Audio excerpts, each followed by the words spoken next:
Good morning दोस्तों, बहुत बहुत स्वागत है आपका मेरे चैनल रिव्यू बाय प्रिंस में। गाइस, आज की वीडियो बहुत ही मज़ेदार होने वाली है। बहुत ही मज़ा आएगा आपको इसको वीडियो को देखने में। चलिए स्टार्ट करते हैं।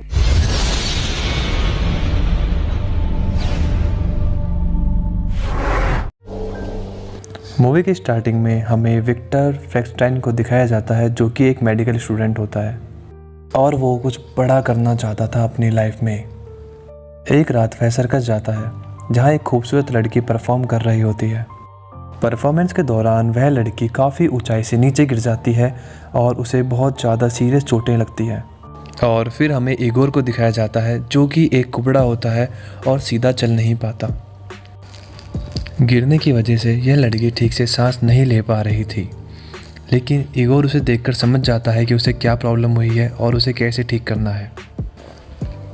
इगोर ने अपना स्ट्रक्चर ठीक करने के लिए ह्यूमन बॉडी पर काफ़ी ज़्यादा रिसर्च की हुई होती है। उसके पास डिग्री तो नहीं थी, लेकिन वह किसी डॉक्टर से कम नहीं था। कुछ ही देर में इगोर उस लड़की को ठीक कर देता है और वह लड़की सांस लेने लगती है। विक्टर यह देखकर बहुत ज़्यादा हैरान हो जाता है और वो इगोर के पास जाता है और उससे कहता है, ये तुमने कैसे किया? इगोर बताता है कि उसने काफ़ी स्टडी कर रखी है ह्यूमन बॉडी पर। तो फ्रैंकस्टाइन कहता है कि तुम यहाँ पर अपना टाइम वेस्ट कर रहे हो, तुम मेरे साथ चलो और मेरे पास तुम्हारे लिए एक अच्छी जगह है। यह बात वहाँ का रिंग मास्टर सुन लेता है और इगोर को उठाकर एक पिंजरे में बंद करवा देता है और उसे धमकी भी देता है कि अगर वह यहाँ से जाने के बारे में सोचेगा तो वह उसे उठा के पुलिस के हवाले कर देगा। वह उसका गुलाम है और उसने जितनी भी ह्यूमन बॉडी की नॉलेज गेन की है वो उसने चुराई हुई बुक से की है, तो पुलिस बिल्कुल टाइम नहीं लगाएगी उसे जेल में डालने में। थोड़ी देर बाद विक्टर वहाँ आ जाता है और इगोर को छुड़वा लेता है, लेकिन यह देखकर सारे सर्कस के जितने भी स्टाफ होता है वो उसके पीछे पड़ जाता है। काफ़ी मुश्किलों के बाद वह दोनों वहाँ से भागने में कामयाब हो जाते हैं और विक्टर के घर पर आ जाते हैं। सबसे पहले विक्टर 2 इंजेक्शंस इगोर की कमर में डाल देता है और उसके कमर से सारा पैड मटेरियल यानी कि पीप बाहर निकाल देता है, जिसके बाद थोड़ी ही देर में जो इगोर होता है वो ठीक हो जाता है और सीधा खड़ा होकर चलने लगता है। और अब इगोर एक कुबड़ा इंसान नहीं रहता, ठीक से चल पाता है। दूसरी ही तरफ हमें एक पुलिस ऑफिसर को दिखाया जाता है, जो कि इगोर के भागने पर और कुछ लोकल कत्ल्स के ऊपर इन्वेस्टिगेशन कर रहा होता है। यहाँ विक्टर इगोर को बताता है कि मैं एक प्रोजेक्ट रिवर्सल ऑफ डेथ पर काम कर रहा हूँ, जिससे मैं मरे हुए इंसान या जानवर को फिर से ज़िंदा कर सकता हूँ, लेकिन मुझे अभी बहुत काम करना है और इसमें तुम मेरी बहुत मदद करोगे। फिर वह इगोर को एक कंटेनर में ह्यूमन की 2 आंखें दिखाता है और इलेक्ट्रिसिटी के थ्रू उन आंखों में मूवमेंट दिखाता है। यहाँ पर इगोर इतना समझदार होता है कि वह उसकी एक गलती सुधारता है और उसे बताता है कि उसने नर्व्स को ठीक से जॉइन नहीं किया है आंखों के साथ। वह इगोर से काफ़ी ज़्यादा इम्प्रेस भी होता है, क्योंकि इगोर ने उसकी एक गलती को सुधारा था और वह उसे अपना असिस्टेंट बना लेता है। और फिर वह दोनों मरे हुए जानवरों के बॉडी पार्ट्स पर एक्सपेरिमेंट करना स्टार्ट कर देते हैं और एक बड़ा चिंपैंजी बनाने की कोशिश करते हैं। धीरे धीरे सारे बॉडी पार्ट्स मूवमेंट में आ जाते हैं और सारे बॉडी पार्ट्स अच्छे से वर्क करने लगते हैं। फिर वह दोनों एक पार्टी में जाते हैं, जहां उसे वही सर्कस वाली लड़की मिलती है जिसकी इगोर ने जान बचाई थी, लेकिन वह उसे पहचानने से मना कर देती है और इगोर फिर थोड़ा उदास हो जाता है यह सुनकर। विक्टर उससे कहता है कि तुम्हें उन सबसे दूर रहना है और अपने काम पर ही ध्यान देना है, वरना तुम्हारा फोकस ख़राब होगा। फिर वह दोनों अपनी लैब में वापस आते हैं और यहाँ होता है उनका बनाया हुआ वो चिंपैंजी, जो कि पूरी तरह से पड़ा हुआ होता है। फिर विक्टर उसमें से इलेक्ट्रिसिटी को पास करता है और इलेक्ट्रिसिटी पास होने की वजह से जो बॉडी होती है चिंपैंजी की वो रिस्पॉन्ड करना स्टार्ट कर देती है।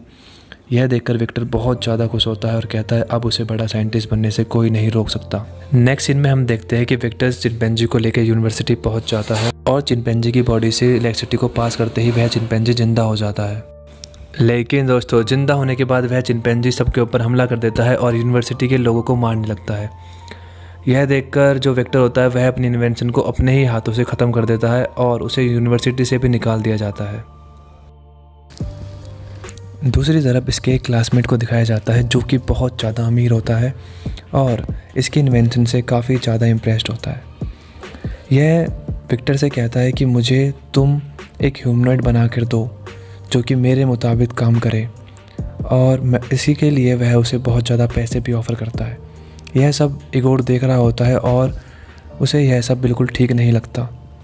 विक्टर इगोर की बात को अवॉइड करते हुए अपने रिच दोस्त का जो ऑफ़र होता है उसे एक्सेप्ट कर लेता है और इगोर को फोर्सफुली अपने साथ काम करने के लिए बोलता है।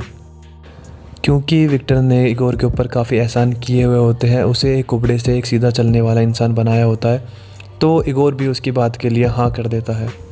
उसके बाद वह पुलिस ऑफिसर विक्टर के घर आता है और काफ़ी देर तक उससे इन्वेस्टिगेशन करता है। सर्च वारंट ना होने के कारण विक्टर पुलिस ऑफिसर को अपना घर सर्च करने से बिल्कुल साफ मना कर देता है। उसके बाद नेक्स्ट सीन में हमें इगोर को दिखाया जाता है जो कि अपनी सर्कस वाली फ्रेंड के साथ अच्छा टाइम स्पेंड कर रहा होता है। वह दोनों साथ में काफ़ी टाइम स्पेंड करते हैं, काफ़ी ज़्यादा एंजॉय करते हैं। वापस आते वक्त इगोर देखता है कि वही पुलिस ऑफिसर उनके घर के बाहर खड़ा होता है और उस गेट को तोड़ रहा होता है। वह पीछे के रास्ते से अंदर जाता है और विक्टर को सारी बात बताता है और कहता है यहाँ से जल्दी से निकलो। विक्टर उससे बिल्कुल मना कर देता है यहाँ से जाने के लिए और कहता है मैं अपनी रिसर्च को ऐसे बीच में नहीं छोड़ूंगा, मैं इसे अपने साथ लेकर ही जाऊंगा। पुलिस ऑफिसर विक्टर को गन पॉइंट पर लेकर कहता है मेरे साथ चलो, लेकिन विक्टर उसकी बात नहीं मानता और उन दोनों में हाथापाई होती है जिसमें पुलिस ऑफिसर का हाथ एक मशीन में घुस जाता है और पूरी तरीके से कट जाता है। जैसे तैसे कर वह दोनों वहाँ से भागने में कामयाब हो जाते हैं और सीधा अपने रिच दोस्त के बंगले पर पहुँचते हैं। नेक्स्ट सीन में विक्टर के दोस्त को दिखाया जाता है जो कि विक्टर से कह रहा होता है कि मैंने इस प्रोजेक्ट पर बहुत ज़्यादा पैसा इन्वेस्ट किया है और मैं चाहता हूँ कि तुम मेरे लिए एक ह्यूमनॉइड बना कर दो। क्योंकि अब यहाँ पर काम करना खतरे से खाली नहीं था, इसलिए वह उनसे कहता है कि स्कॉटलैंड में मेरा एक बंगला है, वहाँ पर तुम दोनों आराम से काम कर सकोगे बिना किसी परेशानी के। इगोर जाने के लिए बिल्कुल भी राज़ी नहीं होता, तो वेक्टर उसे वहीं पर छोड़कर स्कॉटलैंड के लिए निकल जाता है जहाँ पे वह अपने प्रोजेक्ट पर काम करता है।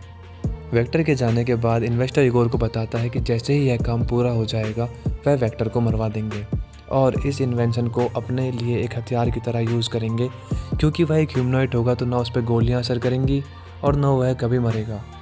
यह सब बताने के बाद वह इगोर को हाथ पैर बंधवा कर ज़बरदस्ती पानी में फिकवा देता है, लेकिन काफ़ी मुश्किलों के बाद वह उन रस्सियों को खोलने में कामयाब हो जाता है और पानी के ऊपर आ जाता है और फिर सीधा अपनी सर्कस वाली दोस्त के पास पहुंचता है। इगोर बताता है कि विक्टर की जान को खतरा है और फिर वह दोनों स्कॉटलैंड जाने के लिए निकलते हैं और सीधा विक्टर के पास पहुंच जाते हैं। विक्टर के पास पहुंचकर इगोर विक्टर को सारी बातें बताता है और उससे कहता है मेरे साथ चलो, तुम्हारी जान को बहुत ज़्यादा खतरा है यहाँ पर। सारी बातें सुनने के बाद भी विक्टर इगोर के साथ चलने से मना करता है और इस एक्सपेरिमेंट को पूरा करने की बात करता है। फिर वह बताता है कि कुछ समय पहले उसके बड़े भाई की मौत हो गई थी, जिसकी जिम्मेदार वह खुद को बताता है और इस एक्सपेरिमेंट के थ्रू अपने बड़े भाई को फिर से ज़िंदा करने की बातें करता है। कुछ ही देर बाद वह इन्वेस्टर और पुलिस वाले यहाँ पहुँच जाते हैं। आज लास्ट डे होता है एक्सपेरिमेंट का, तो एक्सपेरिमेंट के दौरान बहुत ज़्यादा ओवरलोडिंग हो जाती है और काफ़ी ज़्यादा इलेक्ट्रिसिटी प्रोड्यूस होने की वजह से वहाँ पर तबाही मच जाती है और इसी तबाही में वह जो इन्वेस्टर होता है ऊपर से नीचे गिरकर मर जाता है। फिर वह पुलिस ऑफिसर विक्टर से कहता है कि इस सारी तबाही का कारण तुम ही हो और वह विक्टर की तरफ बढ़ता है, लेकिन अचानक से वह जो ह्यूमनॉइड होता है वह जिंदा हो जाता है और ह्यूमनॉइड को देखकर विक्टर के चेहरे पर एक स्माइल आती है और वह बहुत खुश होता है कि शायद उसका एक्सपेरिमेंट सफल हो गया है। वह सोचता है कि वह जाकर अपने भाई से बात करेगा। उसके पास पहुंचकर वह कोई जवाब नहीं देता और पुलिस वाला उसे देखकर काफ़ी ज़्यादा घबरा जाता है और उसके ऊपर एक गोली चला देता है, जिसकी वजह से उस ह्यूमनॉइड को बहुत ज़्यादा गुस्सा आ जाता है और वह उस पुलिस वाले को जान से मार देता है। और फिर यह मॉन्स्टर विक्टर और इगोर पर हमला कर देता है और दोनों मरने से बाल बाल बचते हैं। थोड़ी देर बाद यह दोनों इस मॉन्स्टर को मारने में कामयाब हो जाते हैं और सीन चेंज होता है और विक्टर को नदी के किनारे बैठकर एक खत लिखते हुए दिखाया जाता है। यह लेटर वह इगोर के लिए लिख रहा होता है और इसमें माफ़ी मांगता है और कहता है तुमने मुझसे काफ़ी मना किया था और मैंने तुम्हारी एक भी नहीं सुनी। वह इगोर को उसकी आगे की लाइफ के लिए बेस्ट विशेस देता है। इसी के साथ यह मूवी ख़त्म हो जाती है। अगर आपको मूवी अच्छी लगी हो तो प्लीज़ वीडियो को लाइक करे बिना मत जाना। Thank you so much.